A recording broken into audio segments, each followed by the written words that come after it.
Hello friends, welcome to स्वास्थ्य academy Lucknow. तो आज के इस वीडियो में हम बात करेंगे आने वाले जो भी एग्ज़ाम है, चाहे आपका यूपी ट्रिपल सी पेट का एग्ज़ाम है या बीपीएससी का एग्ज़ाम है या यूपी पीसीएस का एग्ज़ाम है, वहाँ पे जो करंट अफेयर के क्वेश्चंस आएंगे उसके लिए बेनिफिशियल रहेगा। तो आइए शुरू करते हैं। जैसे कि बात करें, भारत की पहली खनन पर्यटन योजना लॉन्च करने की घोषणा किसने की है? ध्यान रखिएगा, झारखंड ने की है भारत की पहली खनन पर्यटन योजना। इंपॉर्टेंट क्वेश्चन है, ध्यान रखिएगा। अगला है हेनले पासपोर्ट इंडेक्स। ध्यान रखिएगा, ये दूसरी तिमाही का है। इसके पहले आ चुका था, उसमें भारत की रैंक कितनी थी? 85। और इस बार भारत की रैंक है 77। इंपॉर्टेंट है, ध्यान रखिएगा। भारत 59 कंट्रीज की वीजा ऑन अराइवल यानी वीजा फ्री यात्रा कर सकता है। अगर बात करें वहीं शीर्ष देश की, तो सिंगापुर है जो कि 193 कंट्रीज की वीजा फ्री यात्रा कर सकता है। नंबर 2 पे जापान है, नंबर 3 पे साउथ कोरिया है। इंपॉर्टेंट है, ध्यान रखिएगा। हेनले पासपोर्ट इंडेक्स, भारत की रैंक कितनी आई है? 77। पहले कितनी थी? 85। भारत 59 कंट्रीज की वीजा फ्री यात्रा कर सकता है। अगला क्वेश्चन है, हाल ही में किसने रेलवे ट्रैक पर भारत का पहला हटाने योग्य सौर पैनल लगाया है? यानी अगर इसको जरूरत पड़ेगी ट्रैक की मेंटेनेंस के लिए तो इसको रिमूव किया जा सकता है। तो ये जो है लगाया गया है बनारस लोकोमोटिव जो कि वाराणसी में है, उसके द्वारा भारत का पहला रेलवे ट्रैक पर भारत का पहला सौर पैनल लगाया गया है। इंपॉर्टेंट है, ध्यान रखिएगा। अगला एक दिवस इंपॉर्टेंट है, राष्ट्रीय प्रसारण दिवस।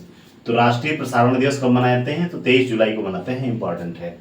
अगला क्वेश्चन मोस्ट इंपॉर्टेंट है, बीपीएससी के लिए तो बहुत ज़्यादा इंपॉर्टेंट है कि पटना पूर्णिया एक्सप्रेसवे, ये पटना पूर्णिया एक्सप्रेसवे है, अभी हाल ही में इसे नेशनल एक्सप्रेसवे 9 का दर्जा दिया गया। तो ध्यान रखिएगा, पटना पूर्णिया एक्सप्रेसवे जो कि बिहार राज्य का एक्सप्रेसवे है, पटना को पूर्णिया से कनेक्ट करता है और इसे जो है नेशनल एक्सप्रेसवे 9 का दर्जा दिया गया। किसके द्वारा दिया गया? केंद्र सरकार के द्वारा किया गया। तो क्वेश्चन क्या है कि किस एक्सप्रेसवे को दिया गया? तो पटना पूर्णिया एक्सप्रेसवे को नेशनल एक्सप्रेसवे 9 का दर्जा दिया गया। इंपॉर्टेंट है, बिहार का एक्सप्रेसवे है जो कि बिहार राज्य के अंदर ही है, पटना से पूर्णिया तक। अगला क्वेश्चन है, विश्व मानवतावादी दिवस 2025 कब मनाया गया? तो विश्व मानवतावादी दिवस मनाया गया 19 अगस्त को। इसकी शुरुआत यूनाइटेड नेशंस के द्वारा 2008 में हुई थी। तो विश्व मानवतावादी दिवस 19 अगस्त को मनाया गया, 2008 में इसकी शुरुआत हुई थी यूएन के द्वारा। इसकी थीम क्या है? इसकी थीम है वैश्विक एकजुटता को मजबूत करना, वैश्विक एकजुटता को मजबूत करना और स्थानीय समुदायों को सशक्त बनाना। वैश्विक एकजुटता को मजबूत करना और स्थानीय समुदायों को सशक्त बनाना विश्व मानवतावादी दिवस की थीम है। अगला है एक्सरसाइज श्रीलंक्स जो है, ये भारत और श्रीलंका के बीच में इसका आयोजन किया जाता है। इस बार इसका 12वां संस्करण था। इसकी शुरुआत कब हुई थी? तो 2005 में। आयोजन इस बार कहाँ किया जाएगा? तो इस बार इसका आयोजन श्रीलंका में होगा। 2 चरण में होगा, एक हार्बर चरण और एक बंदरगाह चरण। इंपॉर्टेंट है, ध्यान रखिएगा। श्रीलंका में कहाँ पे? तो एक चरण इसका कोलंबो में होगा। अगर बात करें 2024 में एक्सरसाइज जो श्रीलंक्स दी थी उसका आयोजन कहाँ हुआ था? तो 2024 में इसका आयोजन किया गया था विशाखापत्तनम में और 12वां संस्करण है इसका। एक दिवस इंपॉर्टेंट है, ध्यान रखिएगा, सस्टेनेबल एग्रीकल्चर डे, यानी सतत कृषि दिवस। ये 7 अगस्त को मनाते हैं। इंपॉर्टेंट है। इसकी घोषणा की गई है अभी किसके द्वारा? महाराष्ट्र सरकार के द्वारा। जो हमारे डॉक्टर एम एस स्वामीनाथन हैं उनके सम्मान में सतत कृषि दिवस महाराष्ट्र सरकार के द्वारा 7 अगस्त को मनाया गया और इसकी घोषणा भी महाराष्ट्र सरकार के द्वारा की गई। इंपॉर्टेंट है, ध्यान रखिएगा। अगला है विश्व हाथी दिवस, वर्ल्ड एलिफेंट डे, ये मनाते हैं 12 अगस्त को। अगला है इसकी अगर बात करें, एक प्रोजेक्ट इंपॉर्टेंट है, हाथी परियोजना यानी प्रोजेक्ट एलिफेंट। ये कई बार क्वेश्चन पूछा गया है पीसीएस के द्वारा। ये 1992 में इसकी शुरुआत की गई थी और विश्व हाथी दिवस जो है ये 12 अगस्त को मनाते हैं। इस बार इसका विषय क्या है? तो इसका विषय है हाथियों की मदद के लिए दुनिया को एक साथ लाना। हाथियों की मदद के लिए दुनिया को एक साथ लाना विश्व हाथी दिवस का विषय है। और प्रोजेक्ट एलिफेंट 1992 में शुरू किया गया था।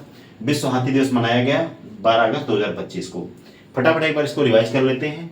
भारत की पहली खनन पर्यटन योजना किसने लॉन्च की? झारखंड ने लॉन्च की। हेनले पासपोर्ट इंडेक्स अभी जारी किया गया, भारत की रैंक कितनी है? 77 है। भारत 59 कंट्रीज में वीजा फ्री यात्रा कर सकता है या कह लें वीजा ऑन अराइवल यात्रा कर सकता है। पहले भारत की रैंक कितनी थी? 85 थी। अगर बात करें शीर्ष, इसमें देश कौन सा है? सिंगापुर है जो कि 193 कंट्रीज की वीजा ऑन अराइवल यात्रा कर सकता है। नंबर 2 पे जापान है, नंबर 3 पे साउथ कोरिया है। अगर बात करें कि किसने रेलवे ट्रैक पर भारत का पहला सौर पैनल लगाया है जो कि रिमूवेबल है, हटाने योग्य है, तो बनारस लोकोमोटिव ने। राष्ट्रीय प्रसारण दिवस 23 जुलाई को मनाते हैं। पटना पूर्णिया एक्सप्रेसवे को नेशनल एक्सप्रेसवे 9 का दर्जा दिया गया, किसके द्वारा, तो भारत सरकार के द्वारा।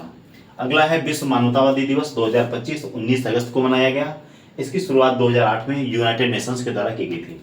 इसका विषय है वैश्विक एकजुटता को मजबूत करना और स्थानीय समुदायों को सशक्त बनाना। अगला है एक्सरसाइज लिनक्स, जो कि 12वां संस्करण था इस बार, और इस बार इसका आयोजन कहाँ किया गया, श्रीलंका में। एक चरण इसका हार्बर चरण होगा, दूसरा बंदरगाह चरण होगा। 2024 में एक्सरसाइज लिनक्स का आयोजन विशाखापत्तनम, भारत में किया गया था, और ये भारत और श्रीलंका के बीच होने वाला एक द्विपक्षीय युद्धाभ्यास है। इंपॉर्टेंट है, ध्यान रखिएगा।